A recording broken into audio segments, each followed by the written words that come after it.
काँग्रेसनी स्वबळावर लढावं, हे जे काही चर्चा काही ठिकाणी चालू आहे, हा टोटली भारतीय जनता पार्टीने कॅल्क्युलेट केलेला ट्रॅप आहे. सन्माननीय राहुल गांधीजी साहेबांनी जी सिस्टम अडॉप्ट केली आहे, की तुम्हाला रिझल्ट द्यावा लागेल आणि यू विल बी अकाउंटेबल. कारण ज्या व्यक्तिमत्वाला काँग्रेस पक्षाने मुख्यमंत्री केलं, ज्या व्यक्तिमत्वाला काँग्रेस पक्षाने प्रदेशचं त्या ठिकाणी अध्यक्ष केलं होतं, ज्या व्यक्तिमत्वाला काँग्रेसने हायकमांड म्हणून महाराष्ट्रामध्ये धुरा सोपवली होती, त्या व्यक्तिमत्वाने मग त्यांच्या कारकिर्दीचा समजा विचार केला तर पुष्कळशा गोष्टीला उत्तर द्यावं लागेल. जे जे नेते स्वतःला त्या ठिकाणी काँग्रेस पक्षाचे नेतृत्व करायला निघालेले आहेत, त्याला अकाउंटेबल व्हावं लागेल. ही राहुल गांधी साहेबांनी जी नवीन पद्धत टाकून दिलेली आहे, कम्युनिकेशन आणि रिफॉर्म्स हा विषय आहेच. आणि माणसं समजा सोडून जातात तर कम्युनिकेशन हा विषय आहेच. राज्य नेतृत्वामध्ये रिफॉर्मची नितांत गरज आहेच नाही अशातला भाग नाही, आहेच त्याची गरज. मी BJPत जाईल का हा विषय पहिले महत्त्वाचा आहे. माझ्या निवडणुकीमध्ये एखाद्याच महाराष्ट्रातले नेते तेवढे येत नाही, एखाद दुसरा आला तर नाही आला. पण कमलनाथजी आवर्जून माझ्या निवडणुकीमध्ये प्रचारासाठी एक दिवसभर मला देतात आणि मग मी निवडून येतो. असं माझं त्यांचं बॉन्डिंग आहे. Kamal Nath he is my godfather. मी सुद्धा त्या रेसमध्ये आहेच नाही अशातला भाग नाही. येस, राज्याचं नेतृत्व करायला मिळालं तर मला नक्कीच ते आवडेल आणि मी फार खुशीने करेल. कारण मलाही माझ्यातली कॅपॅसिटी काय आहे हे सुद्धा मला तपासून पाहायचं आहे. यावेळेस कोणाची बत्ती विझू शकते या निवडणुकीत?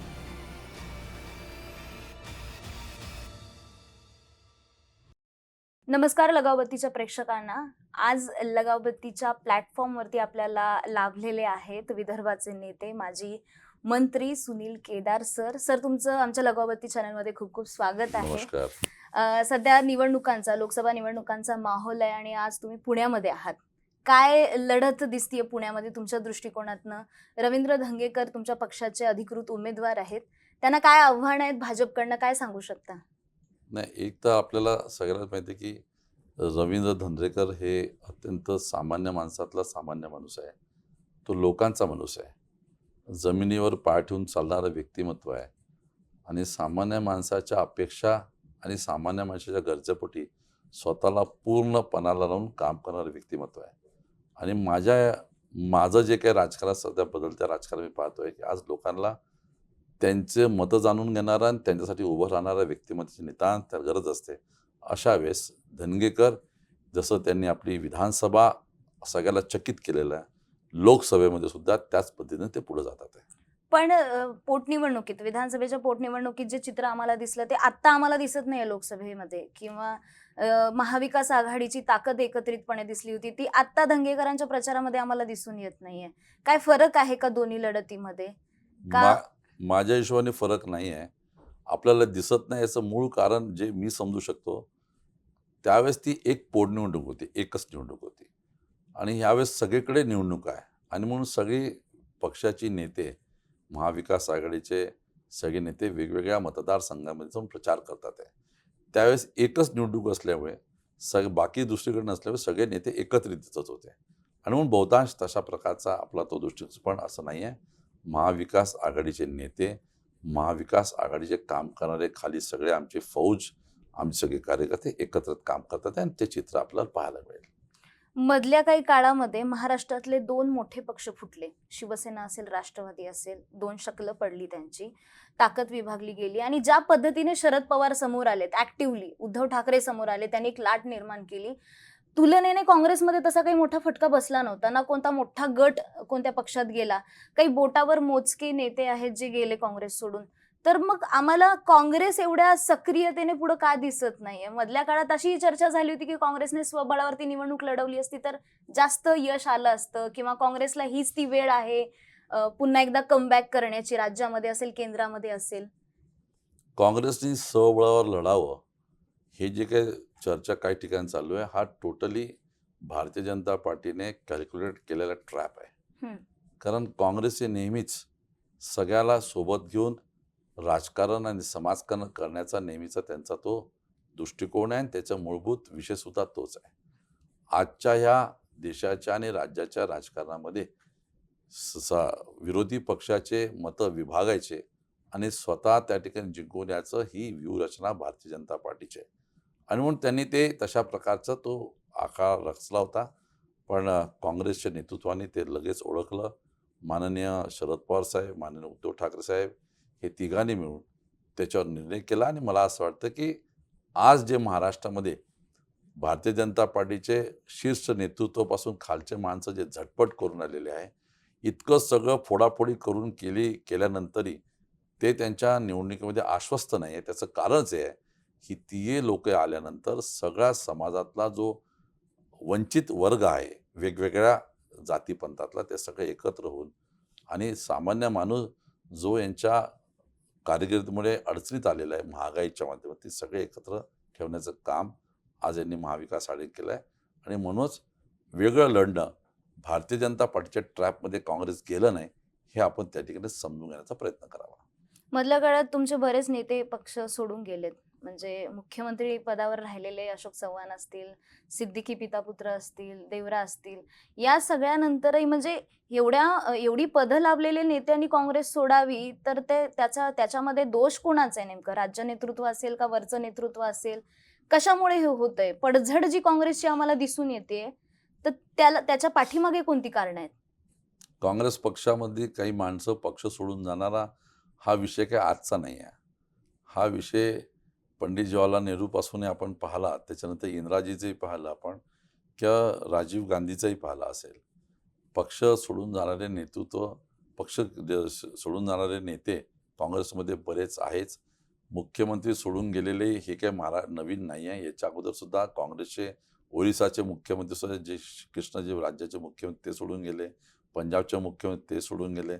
म्हणून हा पक्ष सोडून नेते गेले म्हणून काँग्रेस संपली, नेते गेले म्हणून काँग्रेसवर विश्वास ठेवणारे, काँग्रेस विचारधाराचे असलेले मतदार घेऊन गेले, असं क्वचित कुठंच त्या ठिकाणी घडत नाही. आणि याची प्रचिती तुम्हाला याच्या अगोदरही मिळाली आणि पुढेही पाहायला मिळेल. लोक जात नाही, नेते का गेले का नाही गेले ते जे गेले ते सविस्तर सांगू शकतील. पण हा दुर्भाग्य आहे की आपण ज्या संस्कृतीने वाढतोय त्या संस्कृतीमध्ये किमान काही गोष्टीचं इमान राखणं महत्त्वाचं असतं आणि तो विषय काही लोकांना पटण्याच्या पलीकडे असतं आणि मग तशा प्रकारची ती कृती करतात. हाच प्रश्न आम्ही अशोक चव्हाणांना पण आमच्या एका इंटरव्ह्यूमध्ये केला होता. तेव्हा त्यांनी टीका केली काँग्रेसच्या विजनवरती, की काँग्रेस पक्षाला विजन नाहीये, भविष्य नाहीये आणि म्हणून मी काँग्रेस सोडतोय. तर विजनचा मुद्दा कुठेतरी आहे का? कारण की संघटनात्मक राजकारण पाहायचं झाल्यास तर काही लूपहोल्स आहेत का तुमच्या संघटनेच्या राजकारणामध्ये? संघटनेच्या राजकारणामध्ये लूपहोल्स हा विषय राहत नाही. संघटनेच्या राजकारणामध्ये नेहमी त्या ठिकाणी वाढण्याचा स्कोप नक्कीच असतो. तो पहिलेपासून आला, पुढे आहे ना आताही आहे. तो आहेच नाही, अशातला भाग नाही. पण अशोक चव्हाण साहेबांसारख्याने अशा प्रकारचं काँग्रेस पक्षाच्या एकंदरीत स्ट्रक्चरवर दोषारोपण करावं, हे मला तेवढंसं काही डायजेस्ट होत नाही. कारण ज्या व्यक्तिमत्वाला काँग्रेस पक्षाने मुख्यमंत्री केलं, ज्या व्यक्तिमत्वाला काँग्रेस पक्षाने प्रदेशचं त्या ठिकाणी अध्यक्ष केलं होतं, ज्या व्यक्तिमत्वाला काँग्रेसने हायकमांड म्हणून महाराष्ट्रामध्ये धुरा सोपवली होती, त्या व्यक्तिमत्वाने मग त्यांच्या कारकिर्दीचा समजा विचार केला तर पुष्कळशा गोष्टीला उत्तर द्यावं लागेल. मला एवढंच सांगणं आहे की प्रत्येक गोष्टीमध्ये रिफॉर्म्स हा विषय असतोच. प्रत्येक गोष्टीमध्ये नवीन नवीन गोष्टी अडॉप्ट करून बदलत्या परिस्थितीमध्ये चांगलं परफॉर्म करण्यासाठी स्कोप असतोच त्या ठिकाणी. आणि त्या हिशोबाने संघटन चालू आहे आणि पुढे त्या ठिकाणी चालूच राहणार आहे. पण इथं हाही एक मुद्दा आहे तुमच्या पक्षातला, की युवा नेत्यांचं ऐकलं जात नाही का? कारण की सांगलीच्या जागेचा जो वाद झाला तो उघड होता सगळ्यांच्या समोर. बाकी काही जागा वाटपांच्या बाबतीत असेल, मागे तांबेंचं झालेलं बंड असेल, तर युवकांचं काँग्रेसमध्ये ऐकलं जात नाहीये का? कारण की काही असे गटतटांचं राजकारण याला कारणीभूत आहे का? तुम्हाला काय वाटतं की सांगलीच्या जागेवरनं जे झालेलं आहे, विश्वजित कदमांनी थेट सांगितलं की मला लोकांनी टोमणे मारले, मी वाईट बनलो, मी काय मागत होतो, सांगलीच्या हक्काची जागा काँग्रेसची. मग ते काँग्रेसने असं म्हणजे तो प्रश्न तिथेही येतो की मग राज्य नेतृत्व इथं मागे पडलं का मग वर्ण हायकमांडकडनं सूचना आली सांगलीच्या मुद्द्यावरनं? नाही, एक आपण लोकसभेच्या निवडणुकीबद्दल एक विषय समजून घेण्याची सगळ्याची गरज आहे, माझ्यासहित सगळ्यांनी. विशेषतः काँग्रेस पक्षाच्या लहानशा कार्यकर्त्यापासून तर काँग्रेस पक्षाचे सोकॉल्ड आम्ही स्वतःला एक नेते म्हणून आम्ही ही निवडणूक विचारधाराची निवडणूक आहे. या निवडणुकीमध्ये आपल्याला नेमकं देशाचे कुठली विचारधारा लोकशाहीला पोषक आहे, ती विचारधारा जोपासत असताना आपल्याला प्रत्येकाला आपापली भूमिका आणि आपलं आपलं कर्तव्य पार पाडण्याची गरज आहे. सांगलीचा विषय निघाला तर सोबतच मग रामटेकचा विषय निघतो. हो. आणि मग त्याच्यामध्ये पहा की माननीय उद्धव ठाकरे साहेबांनी सुद्धाही रामटेकचा विचार करत असताना देशामध्ये आपल्याला विचारधारा मांडत असताना ताकद कुठे मिळू शकतो.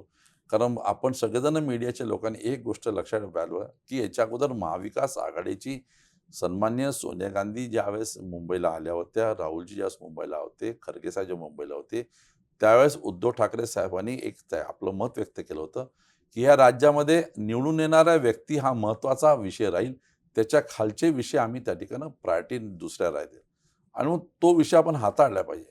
आज देशामध्ये लोकशाही संपवण्याचं, संविधान संपवण्याचा जो एक मोठी विचारधारा ताकद निर्माण झालेली आहे, त्या ताकदीला, त्या विचारधाराला आपल्याला खंडित करायचं आहे. त्या ताकदीपासून देशाच्या लोकशाहीला मोकळी मिळवून द्यायची आहे आणि म्हणून आपल्याला सगळ्या पदी पुढे जायचं आहे. आजपर्यंत ज्या वेळेस असे क्रायसिस आलेले आहे, आजचंच नाही, देशाला स्वातंत्र्य मिळवून देण्यापासून तर त्याच्यानंतर देशामध्ये हरित क्रांती होतपर्यंत देशामध्ये नवीन नवीन विषय मांडत असताना काही ठिकाणी आपल्याला आपलं सॅक्रिफाईस हा विषय करावाच लागतो आणि तो सॅक्रिफाईस लार्जर इंटरेस्टसाठी असला तर तो सॅक्रिफाईस केव्हाही त्याचं स्वागत असतं. हा विषय आम्ही सगळ्यांनी समजून घेण्याची आज गरज आहे. ठाकरेंचा मुद्दा आलाच आहे तर हा प्रश्न तुम्हाला विचारते की मागेच एक विधान आलेलं यांच्याकडनं, मोदींकडनं, की आम्ही ठाकरेंना आता जरी समस्या आली, संकट आलं तरी आम्ही धावून जाऊ त्यांच्याकडे. समजा जर ठाकरे गेले महाविकास आघाडी सोडून तर तुमचा काय प्लॅन आहे, म्हणजे काँग्रेसचा काय प्लॅन आहे? संपूर्ण महाराष्ट्र ठाकरे कुटुंबाला जवळून ओळखतं. ठाकरे कुटुंबानं आजपर्यंत कधी कोणाची दगा फटका केला नाही. हा त्यांच्या वडिलांपासून त्यांचा इतिहास त्यांच्या पक्षाचा आहे आणि म्हणून कोणी त्याच्यावर जास्त वाच्यता करू नये. ज्या व्यक्तिमत्वानं, ज्या विचारधारानं, ज्या कुटुंबानं आयुष्यामध्ये सगळे उन्हाळे पावसाळे पाहिले, पण छत्रपती शिवाजी महाराजांवर विश्वास ठेवणारे, त्यांना आदर म्हणून त्या ठिकाणी शिर करणारे हे व्यक्तिमत्व, दगा फटका हा त्यांच्या रक्ताच्या DNA मध्ये नाही आहे. याची जाण महाराष्ट्राला आहे. बाकी लोकांना बहुतेक त्याची जाण नसावी, तर त्यांनी जाण करून घ्यावी. महाविकास आघाडीमध्ये समन्वय नाहीये अशी जी टीका होतीये विरोधकांकडनं तुमच्याकडे, एकत्रित पत्रकार परिषदा घेतल्या जात नाहीत, एकत्रित शक्ती प्रदर्शनं होत नाहीयेत आणि महाविकास आघाडी फुटण्याच्या कगारवरती आहे. आणि पुन्हा हा इथं मुद्दा येतो की विधानसभा निवडणूक येईपर्यंत, आता तर आम्हाला एकत्र दिसतीये टेक्निकली, पण विधानसभा निवडणुका येईपर्यंत महाविकास आघाडी टिकणार आहे का? महाविकास आघाडी ही महाराष्ट्रामध्ये तयार झाली आहे सत्ता हस्तगत करण्यासाठी नाही. महाविकास आघाडी या राज्यामध्ये तयार झालेली आहे की जे चुकीच्या पद्धतीनं सरकार चालवण्यासंबंधी जी विचारधारा आहे त्या महाराष्ट्राला संपवण्यासाठी आणि महाराष्ट्रातील सगळी समृद्धी गुजरातमध्ये नेणारी जी विचारधारा आहे त्या विचारधारा थांबवण्यासाठी ही महाविकास आघाडी तयार झालेली आहे. आणि कोणी मनामध्ये शंका बाळगू नका की महाविकास आघाडी टिकणार नाही. महाविकास आघाडी भक्कम टिकेल, आजच नाही, येणारे 25 वर्ष टिकतील, असं माझा तरी त्या ठिकाणी विश्वास आहे. अलीकडेच प्रकाश आंबेडकरांनी अशी टीका केली आहे की नाना पटोले जे आहेत तुमचे प्रदेशाध्यक्ष, नागपूरमधल्या निवडणुकी संदर्भात ते बोलत होते की जर गडकरी पडले तर नाना पटोलेंना जास्त दुःख होतं आणि काँग्रेसचा एक गट तिथला जो आहे तो गडकरींना मदत करतो स्थानिक राजकारणात किंवा निवडून येण्यापर्यंत. तर असं काही आहे का नागपूरमधलं राजकारण? गडकरींच्या पाठीमागे कोणता गट आहे का काँग्रेसचा? काँग्रेसची कोणती नेते आहेत का तिथले? हे शंका का घेतली जाते तुमच्या पक्षावर? आता प्रकाश आंबेडकर साहेब हे एक तर अकोल्याचे आहे, त्यांचं वास्तव आहे पुण्यामध्ये आणि ते नागपूरबद्दल बोलतात. आता याच्यामध्ये आता अशा मोठ्या व्यक्तिमत्वाला मी काय बोलावं, पण आजच्या तारखेमध्ये ह्या राज्यातल्या सामान्य माणसाच्या गरजा काय आहे, ते विचारधारा काय आहे, त्यासंबंधी आपण कशी भूमिका घेतली पाहिजे, या तिन्ही प्रश्नाचं उत्तर ते ह्या कृतीतनं देऊ शकले नाही. हे शोकांतिक आहे. त्यांनी आरोप करणं, मला असं वाटतं त्यांनी पुन्हा त्याच्यावर अभ्यास करावा आणि मग आरोप केलं सोयीचं होईल. जागा वाटपाची जेव्हा चर्चा सुरू होती तेव्हा अशा बातम्या येत होत्या की वडट्टीवारांना किंवा नाना पटोलेंना तिकीट दिलं जाणार आहे, त्यांना लोकसभेच्या मैदानात उतरवलं जाणार आहे. पण अचानक दुसरी नावं जाहीर करण्यात आली होती, दुसरे चेहरे समोर करण्यात आले होते आणि मग त्यांनी कुठेतरी बॅकआउट केलं का? कारण की राज्यातले नेते लोकसभेच्या निवडणुकीपासून दूर का पडतायत का? त्यांना विधानसभेचं तिकीट हवंय, म्हणजे इथे सत्ता येणार जर असा तुमचा कॉन्फिडन्स असेल तर मग मंत्रीपद घ्यायचं लोकसभेला जाण्यापेक्षा, अशी काही समीकरणं आहेत का? म्हणजे लोकसभेच्या निवडणुकीमध्ये नाना पटोले असतील, वडेट्टीवार असतील, हे नेते का उतरले नाहीत? जेव्हा काँग्रेस पक्षाला गरज आहे. मी आपल्याला एवढं सांगतो की तिकीट मागणं, तिकिटीचं नाव पुढं होणं, तिकिटीसाठी त्यांनी वेगवेगळे समीकरणं करणं, हा राज्याच्या स्तरावरून तो प्रस्ताव जातपर्यंत नीट असतं. पण ज्यावेळेस केंद्रीय नेतृत्व त्या ठिकाणी बसतात, त्या सगळ्या गोष्टीचा योग्य विचार करतात. आणि माननीय राहुलजी, माननीय त्या ठिकाणी असले खरगे साहेब आणि माननीय आदरणीय सोनियाजी, हे जे निर्णय करतात, ते निर्णय पक्षाच्या न एकंदरीत राजकीय दृष्टीकोन योग्यच असतात. हे आतापर्यंत आपण पाहिलेलं आहे. कोणी एका व्यक्तीने म्हणावं की मला लढायचं आहे, मला नाही लढायचं आहे, मी लढू शकणार नाही, असं होत नाही. पक्षाचा आदेश हा अंतिम असतो. हा अंतिम आदेश हा पक्ष नेतृत्व व्यवस्थित अभ्यास करून दिला जातं. आपण हे ठिकाणी अशी सगळ्याची माहिती आहे आणि वस्तुस्थिती आहे. संघटनात्मक राजकारणाचा पुन्हा एकदा आपण मुद्दा घेतला तर काही तरुण वर्ग आहे जो काँग्रेसच्या विचारधारेला आकर्षित होऊन काँग्रेसमध्ये येतो. पण इथं आल्यानंतर असं समजतं की एक तर फायनान्शियल बॅकअप पाहिजे, नाहीतर घराणेशाहीचं बॅकअप पाहिजे, नाहीतर मग तुम्हाला पद मिळत नाही. आता तुमच्या युवक काँग्रेसचे जे अध्यक्ष आहेत ते घराणेशाहीतनं आलेले आहेत. NSIचे प्रदेश अध्यक्ष आहेत ते 35 ओलांडली तरीही अजूनही अध्यक्षपदावरती आहेत. याबाबत मग काय होतं की जे काही तरुण पिढी काँग्रेसमध्ये येते ती निघून जाते तिथल्या तिथे, वरपर्यंत ती पोहोचतच नाही. जो तुलना भाजपची करायची झाली तर अभाविपमध्ये राम सातपुतेंसारखं नेतृत्व भाजप समोर करतं, तर ते काँग्रेसला का नाही जमत?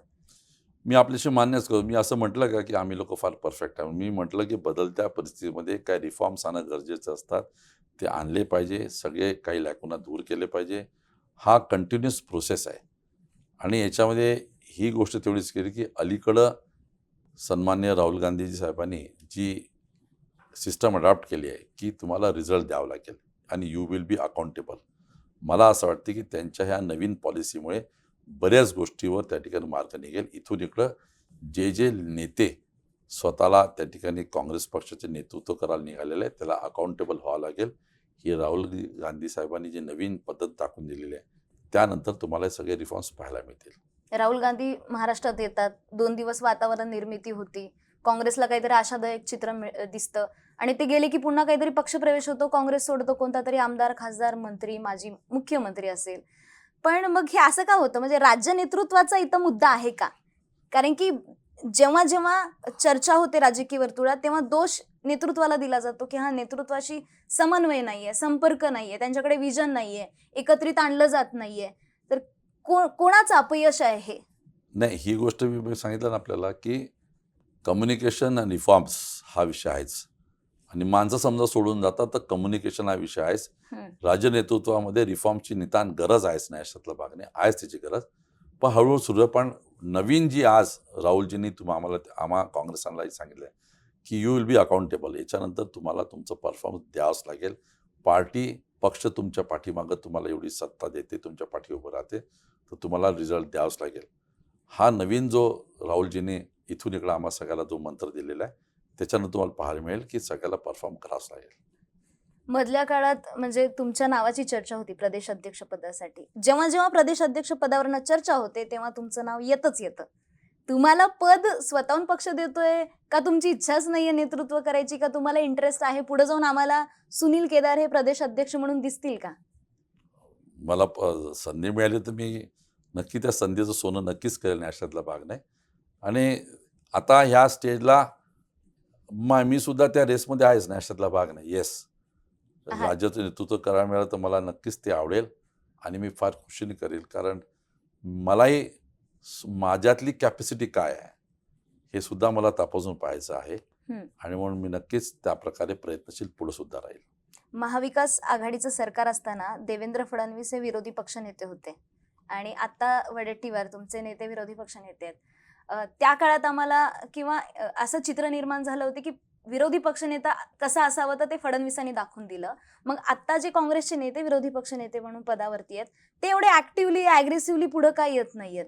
कारण की तुमच्याकडे जर पद आहे ज्याला कॅबिनेट मंत्रिपदाचा दर्जा आहे, तुमच्याकडे सर्व अधिकार राखून आहेत, सत्ता नसताना देवेंद्र फडणवीस आणि जर तुमचे 2 मंत्री तुरुंगात पाठवले महाविकास आघाडीचे, तर ते आता तुमच्या नेत्यांना का जमत नाहीये?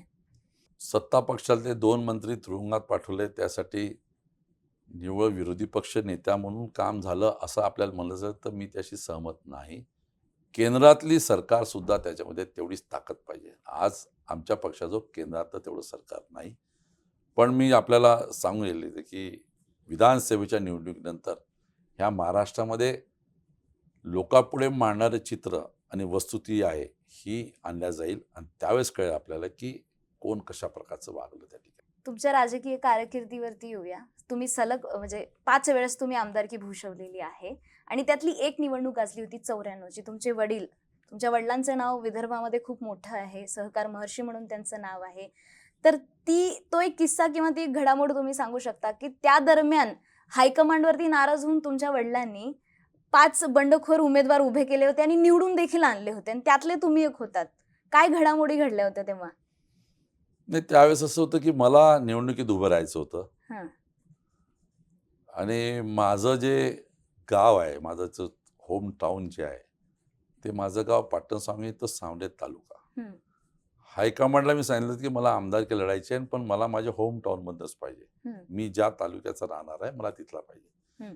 त्यावेळी तिथे रणजित देशमुख हे त्यावेळेचे कॅबिनेट मंत्री आमदार म्हणून होते. हं.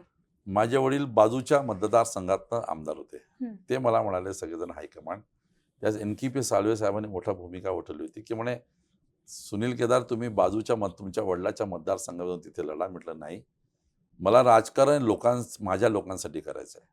मला एका पदभूषणासाठी राजकारण करायचं नाही. मला पदभूषणासाठी राजकारण करायचं असलं तर मी माझ्या बाजूच्या मतदारसंघातून लढलो असतो मी पार्टीच्या तिकीट. पण म्हटलं नाही, माझी भूमिका ती नाही. माझी भूमिका राजकारणाच्या लोकांसाठी, माझ्या लोकांसाठी उभं राहणार, म्हणून मी त्यावेळेस अपक्ष लढलो. आणि मी लढल्यानंतर मग बाकी जिल्ह्यामध्ये तशा प्रकारची भूमिका आमच्या संपूर्ण ग्रुपनी घेतली. मग माझ्या वडिलांकडनं त्यावेळेस सगळ्यांना ते मिळालं आणि आम्ही तिथून निवडून आलो होतो.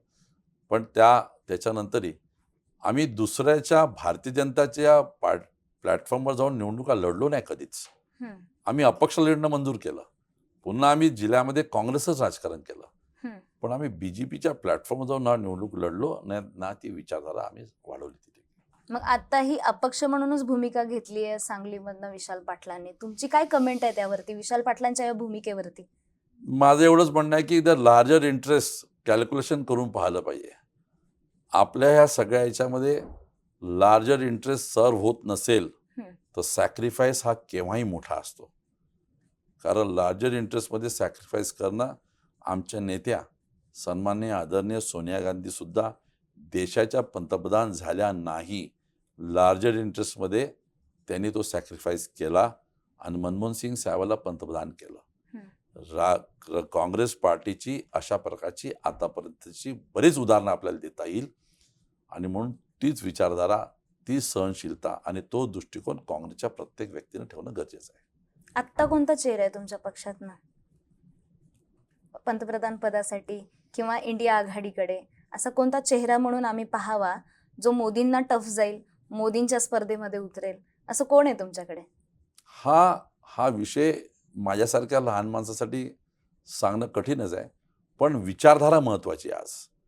आज देशामध्ये सगळी माणसं जी विचारधारा एकत्र आली आहे, लोकशाही जिवंत ठेवायची विचारधारा ही आहे आणि त्या विचारधाराला एकत्र आल्यानंतर ती सगळी मोठी लोक आहे, एक्सपिरियन्स लोक आहे आणि ते योग्यच निर्णय करतील. कारण देशातली लोक त्यांच्यावर विश्वास ठेवून राहिलेली आहे आणि मतदान करतात आहे. पण त्या विचारधारेला काहीतरी फेस पाहिजे ना. लोक विचारतात मोदी वर्सेस हू, कोण आहे काँग्रेसकडे? मला एवढंच म्हणायचं राहुल आहे, गांधी उतरणार आहेत का या शर्यतीमध्ये, या स्पर्धेमध्ये? हा पक्ष नेतृत्वाचा निर्णय असतो, आमच्यासारखाचा निर्णय होऊ शकत पण नाही. तुम्ही तुमचं एक मत सांगू शकता. मी पुन्हा सांगतो, आपला हा पक्ष नेतृत्वाचा विषय असतो. हं. पक्ष नेतृत्वाला आम्ही इथून गाईड नाही करू शकत. त्यांच्या गाईडलाईन्सवर आम्हाला चालायचं असतं आणि आम्ही ही समजा प्रोटोकॉल सोडला तर मग सगळं विस्कळीत होऊन जाईल. हं. आम्हाला विस्कळीत होऊ द्यायचं नाही आहे. आम्हाला कसंही करून या देशातली लोकशाही जिवंत ठेवायची आहे. हं. आम्ही असं ऐकलंय की गडकरी तुमच्या खूप जवळचे, तुमच्या वडिलांना ते गुरु मानायचे. तर मग त्यांच्याशी असलेल्या चांगल्या संबंधांमुळे तुमच्याबाबत चर्चा होती की तुम्ही भाजपमध्ये जाणार का? भाजपकडनं कधी तुम्हाला ऑफर आली का? बरेच नेते भाजपमध्ये गेले, तुमच्याबाबत तशी काही विचारणा झाली होती का? ह्याच्याबद्दल काय आहे की याच्यामध्ये पहिले मला असं वाटतं की मी BJPत जाईल का हा विषय पहिले महत्त्वाचा आहे. हं.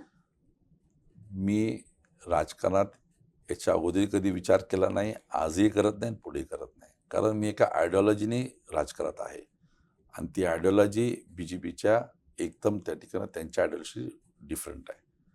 माणसाला सगळं मिळणार आहे, पण आयडिओलॉजी मिळत नाही, ही कमवावी लागते आणि ती मी आजपर्यंत राजकारणात कमवली आहे. एका कथित प्रकरणामध्ये तुमच्यावरती अटकेची कारवाई झाली, तेव्हाही विचारणा झाली नाही भाजपकडनं? ते त्याच्याबद्दल न विचारलेलं बरं. कोणी कोणी काय काय बोललं सगळं झालं आणि वॉशिंग मशीनमध्ये जाण्याची माझी तयारी तेव्हाही नव्हती ना आजही नाही आणि पुढे नाही राहणार. म्हणजे ऑफर आली होती तुम्हाला? आता मी काय म्हणतो आपल्या मी वॉशिंगमध्ये सांगा ना, म्हणजे थोडंसं सांगा वॉशिंग मला. मशीनमध्ये जाण्याची तयारी तेव्हाही नव्हती, आजही नाही आणि पुढे नाही राहणार. आता मग आम्हाला तो एक फरक सांगू शकता का? कारण की शिवसेनेच्या नेत्यांना ज्या प्रकारे टार्गेट केलं गेलं, ईडी असेल, इतर तपास यंत्रणांद्वारे राष्ट्रवादीच्या नेत्यांना केलं गेलं, तुलनेने काँग्रेसच्या नेत्यांना कमी केलं गेलं. काय असं आपल्याला वाटतं. हां, तुलनेला काँग्रेसच्या नेत्याला कमी केलं असं नाही आहे.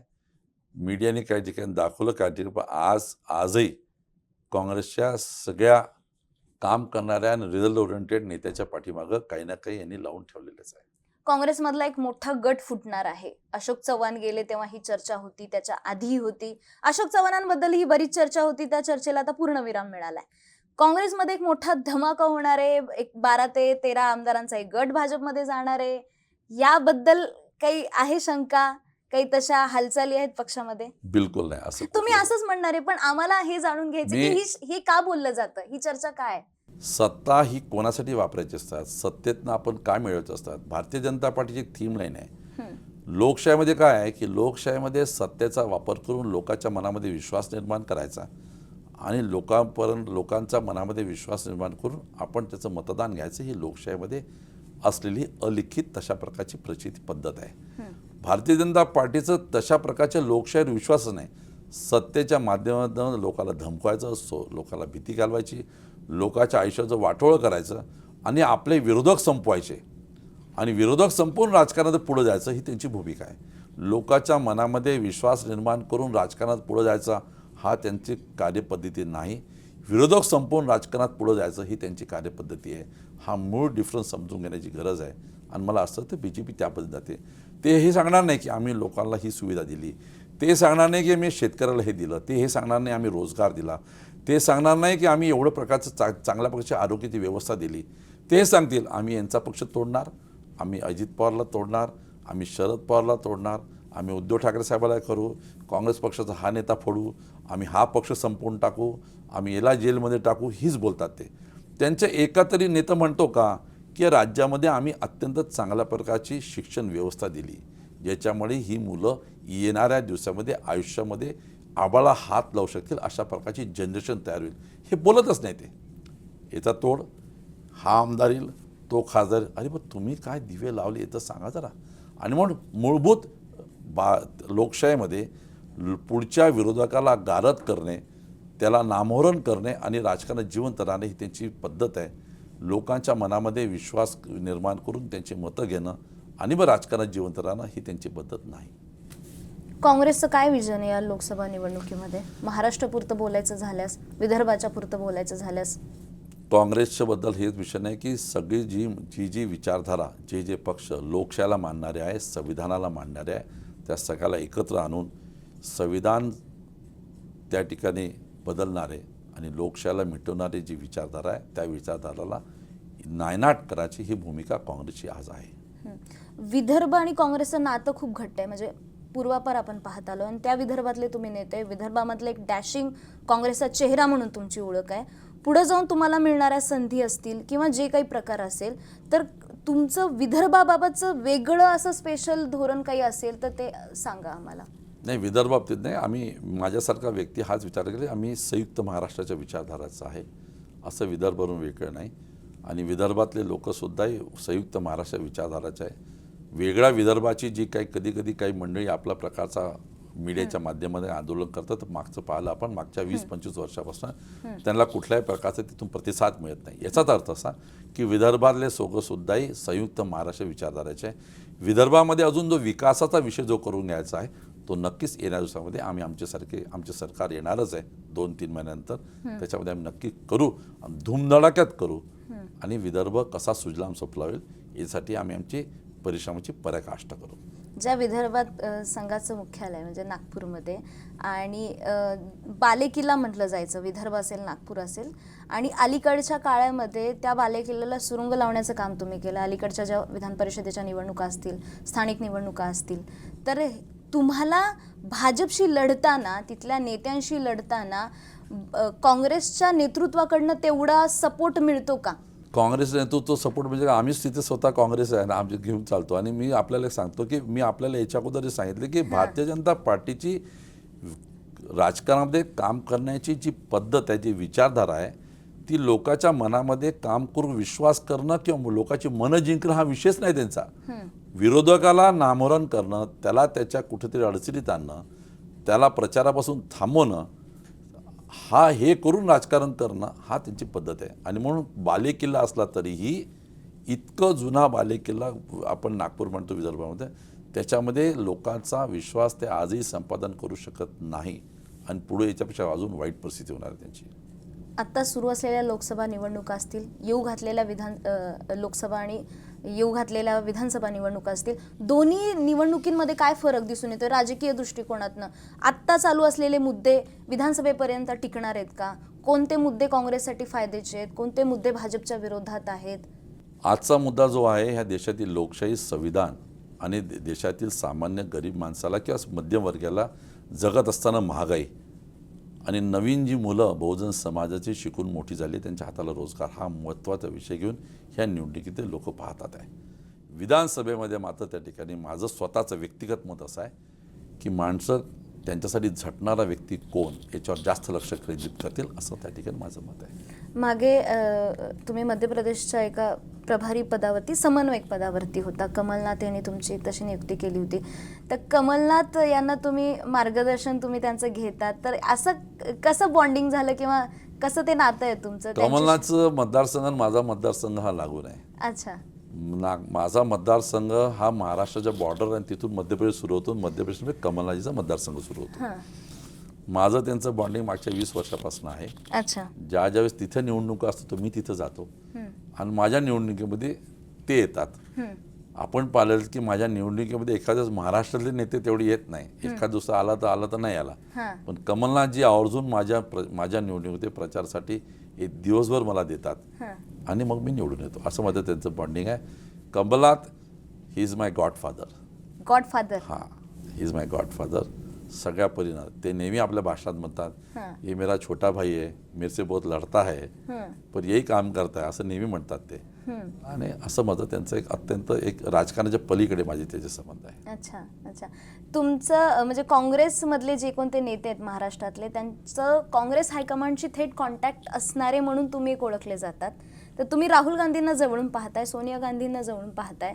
तर आता जो काही एरा आहे काँग्रेसचा, जे काही भवितव्य आहे, आता जे आव्हान आहेत तुम्हाला, एवढे नेते फुटून दुसरीकडे गेले, तर राहुल गांधींच्या लिडरशिपबद्दल तुम्हाला काय वाटतं? काही आश्वासक आहे ते नेतृत्व?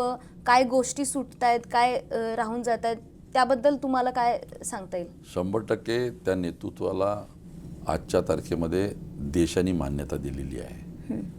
ज्या पद्धतीनं सुरुवातीला राहुलजीला एक वेगळा पप्पू म्हणून ओळखलं जात होतं, BJPने पेंट केलं होतं, आज संपूर्ण देश राहुलजीच्या एका शब्दावर उभं होतात आहे. ते कन्याकुमारी असो की त्या ठिकाणी असलं काश्मीर असो, आपण पाहिलेलं आहे. इतर पक्षातले नेतेसुद्धा त्यांच्यासोबत आता आदराने बोलायला लागलेले आहे, त्यांना मानायला लागलेले आहे. आणि मी आपल्याला एवढं सांगतो की राहुलजीच्या नेतृत्वात टोटल रिफॉर्म ह्या काँग्रेसचा तुम्हाला पाहायला मिळेल. नुसतं काँग्रेसचा नाही, पण या देशातल्या सर्वसामान्य माणसाला जगता यावं ही व्यवस्था निर्माण करण्याची भूमिका, विचारधारा आणि कर्तृत्व हे राहुलजीच्याच नेतृत्वात होणार आहे. एकंदरीत आता तुम्हाला किती तुमच्या जागा निवडून येतील, काय प्रेडिक्शन्स कराल, काय आकडे आहेत नजरेसमोर? इट्स टू अर्ली टू से दिस. पूर्ण सगळेजण मतदान होऊन जाऊ द्या, मग मी तुम्हाला नक्की सांगेल. पण वातावरण असं आहे की वातावरण लोकांना कळून चुकलेलं आहे की 10 वर्षामध्ये आमच्या विश्वासाचा विश्वासघात झालेला आहे, आम्हाला वेगळ्या पद्धतीने नेलेलं आहे आणि आता आम्ही मात्र त्या ठिकाणी मूर्ख होणार नाही. ह्या देशातली व्यवस्था आणि लोकशाही टिकवण्यासाठी कोणी काही केलं तरी ह्या देशातली जनता, ह्या महाराष्ट्राचा सामान्य माणूस ही निवडणूक लढतो आहे, एवढं आपल्याला सांगतो मी. यावेळेस कोणाची बत्ती विझू शकते या निवडणुकीत?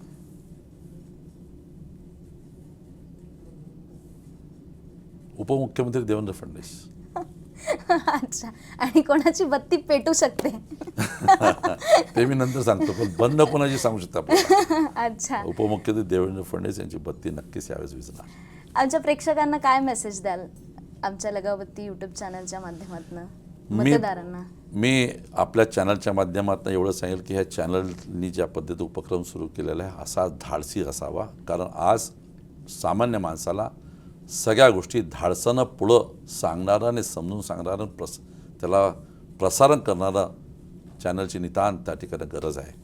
आपल्या ह्या चॅनलनी जी भूमिका वठवली त्याला शुभेच्छा. माझ्यासारखा व्यक्तिमत्व आपल्याला सांगेल की काही झालं तरी मी माझ्या परीनं आपल्याकडे थेट बोलत राहील.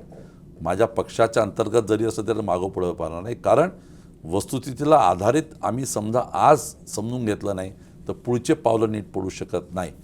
आणि म्हणून माझं म्हणणं आहे की शेवटी जनकल्याण हा आपला अल्टिमेट गोल आहे.